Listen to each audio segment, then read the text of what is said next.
Cruise news time. And are you ready for a wild set of cruise news? We've got the clouds of controversy swirling again over there at Carnival Cruise Line. This time, the storm is a-brewing about their MDR menu system. People are upset, and answers have been given.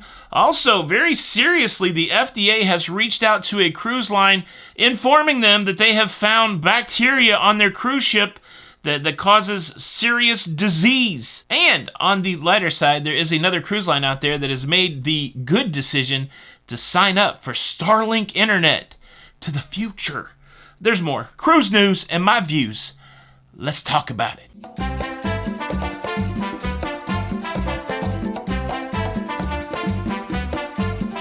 Hey, what's up, everybody? Welcome to La Lido Loca.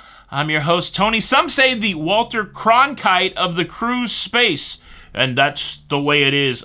I think Walter Cronkite was before my time, but either way, I got some cruise news, and I got some views, and I got it for your face, and well, let's jump right into it. The first one, and the big one, and the one that we probably should all be paying attention to, is the FDA has sent a letter out to American Cruise Lines. American Cruise Lines, they do river cruising in the United States. They do some coastal cruising. And while they've linked 3 cases of Legionnaires disease back in 2021 to one of their cruise ships. The first confirmed case of Legionnaires disease happened in April of 2021, and then cases 2 and 3 happened in September and October of 2021. Now, this prompted the FDA to launch an investigation, and they went and they tested the water, the drinking water, on 2 American Cruise Line vessels. They tested the drinking water on the American Star and the American Heritage cruise ships, and they found ongoing evidence of the Legionella bacteria. And what's wild, according to the report that I'm reading, 93% of the water samples on the American Star tested positive for Legionella bacteria in April of 22, including samples taken from the shower heads in the room for passenger and crew. And look, the FDA is not happy. In the letter that they wrote to American Cruise Line, they said, after being notified of 2 confirmed cases of Legionnaires disease would travel on board the American Heritage, you did not change your procedures for flushing or disinfection and did not perform potable water or environmental sampling. Now, I haven't seen any official statement from American Cruise Line, but I'm assuming they would be taking this very seriously. Legionnaires disease, fortunately, there are treatments for it now. Back in, I guess it was maybe 1987 or 88, I think I was a junior in high school, my dad actually contracted Legionnaires disease. One of the ways that it's transmitted is through bird droppings, and my dad used to work with generators that would sit on top of buildings. We assume that he got it from bird droppings. It was a pretty wild time. He was in a coma in intensive care for several days. They were keeping him alive with a respirator, and fortunately he pulled through it, but wow, it's, I guess that's my association with Legionnaires disease, and so anytime I see a story like this, it really pops off the page. Hopefully, the pressure by the FDA will be enough for American Cruise Line to do what they have to do. I'm assuming they're doing what they have to do. Again, there's no statement or reply here from American Cruise Line, but I think it's worth putting out there in case you're doing any of these American river cruises. Yeah, be on the lookout. Wow, how about that? Now, before we slide into the next cruise news story, I got to give you an update from a cruise news story I covered yesterday in the Cruise News Fast Show. Did you guys like the Cruise News Fast Show? Were you satisfied? Was it too quick? Were you satisfied? No, I like this format of Cruise News Fast. I like it at the evening or afternoon type of the day, so that if there's any cruise news stories popping off, I can just get them out there for your face.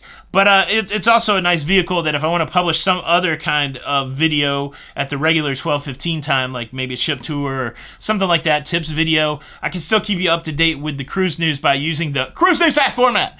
But it won't be an everyday kind of thing. That's why I'm going to, number them episodically. So yesterday was episode 1 of Cruise News Fast. But anyways, in that show yesterday, I covered the story of the steel cutting for the next Icon of the Seas cruise ship. Now, the very first cruise ship in the Icon class is the Icon of the Seas. And as I said in that report yesterday, the second ship has yet to be named. And a lot of people said, well, what about Utopia? Isn't that the name for the second Icon cruise ship? Got several of those comments, so it made me go look it up because I didn't think it was. And what I remembered was true.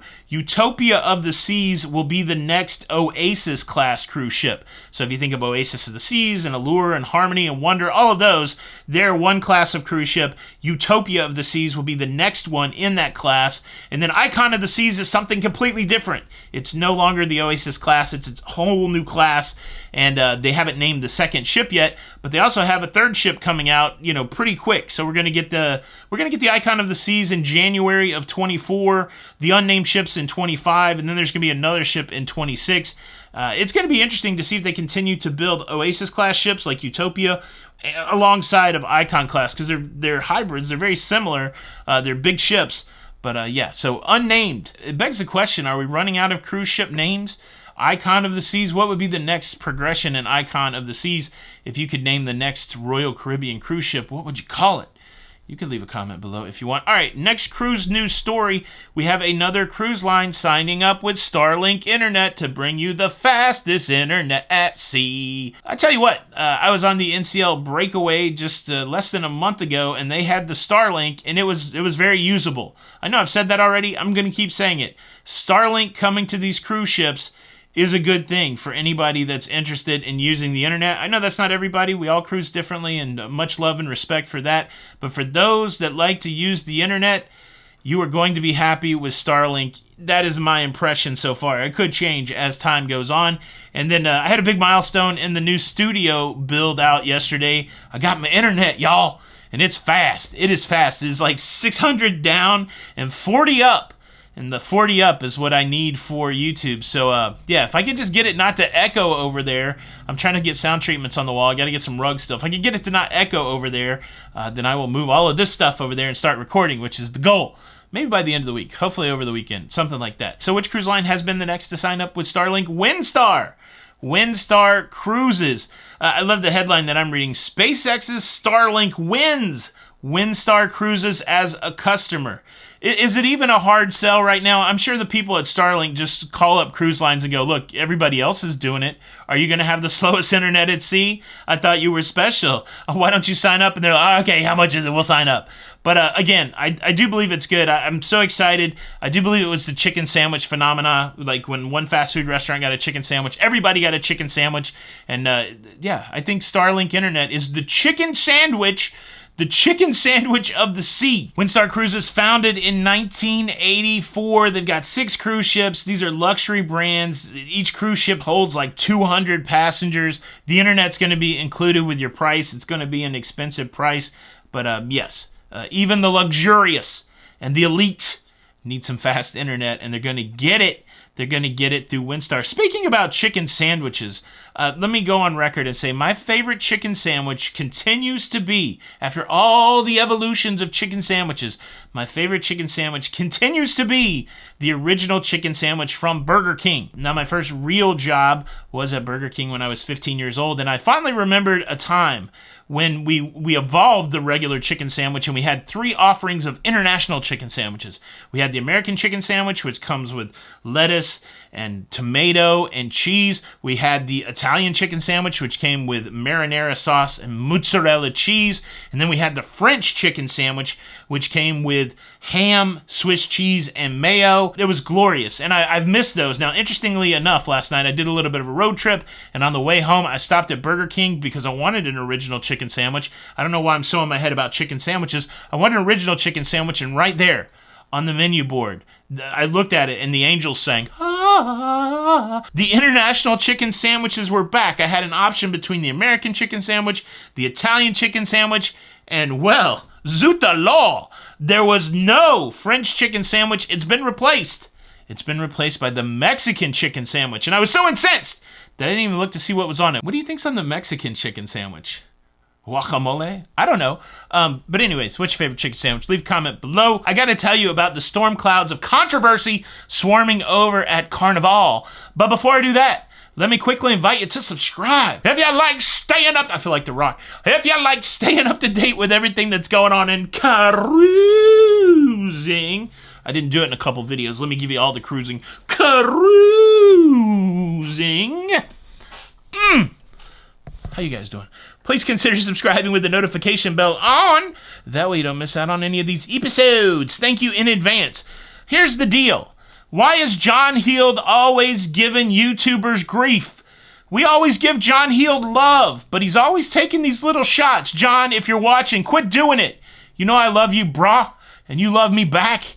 I know you do, but apparently there's some YouTubers out there that made a big guff about the digital menus on Carnival Cruise Line.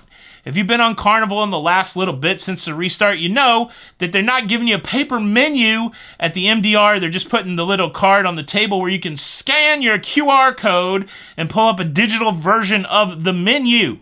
And, you know you're just going to order the stupid chocolate melting cake anyways. But, you know, some people are saying, but I don't like the digital. I don't want to carry my phone around all the time. I think that's a fair complaint. I understand not wanting to carry the phone around. And some people out there on the internet have said, well, tough, I almost said something bad. Tough luck. That's what I'll say. I normally have another alliterative thing that goes with tough. Tough luck. There's no more paper menus. I'm on the internet. That's what I say. Ha ha ha. Well, it's not true. The question was pressed to the aforementioned John Heald, who said, of course we still have paper menus available upon request. We didn't do away with the paper menus. Let me quote him so I don't get it twisted. He said, anyways, we do of course have printed menus, so please ask. Really, just ask, and please ignore the tube users who are saying we don't. They're talking out of their jacksie, which is, it's almost like a curse word, I think, in the UK. Their backside. I don't know who's spreading this malicious digital menu-only rumor, but I don't think it's the YouTubers.